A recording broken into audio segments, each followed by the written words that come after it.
Like any other interview, please take the Chevening interview seriously.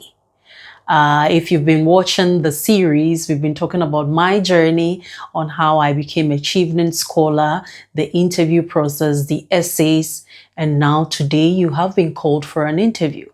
On the day of the interview, remain calm. Prepare the night before, choose what to wear. I went formal. You can do traditional, but then make sure that you are dressed properly. Don't just wear anything. Put some intention into what you wear. And so look good. Feel confident in what you're wearing.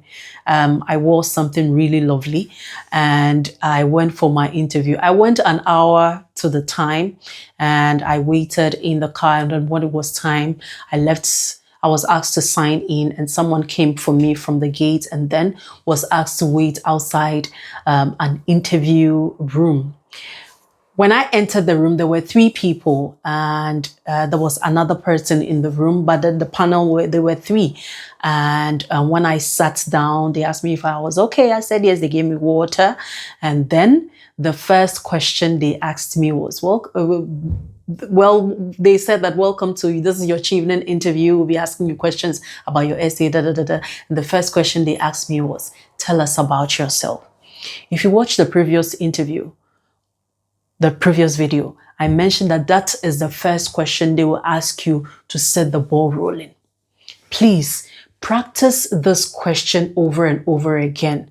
In your mock interviews, ensure you ace it by being yourself. Do you understand me?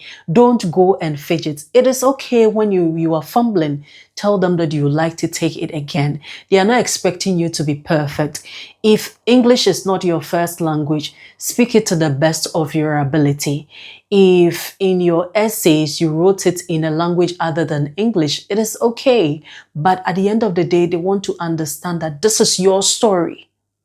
And this is your journey and you can tell it confidently. So don't try to chew and pour, as we say in Ghana. Try and tell your story to the best of your ability. Okay, good. So that is the first question. They asked me questions about my networking, the things I have done to show that I can network with people to get things done. I spoke about the things I have done with my volunteering courses. I spoke about my personal corporate journey. Remember, for me, I have had journalism experience, and before I went into corporate communication, so I have quite a rich background. So I was unapologetic about it. I sold myself very well. I told my story very well.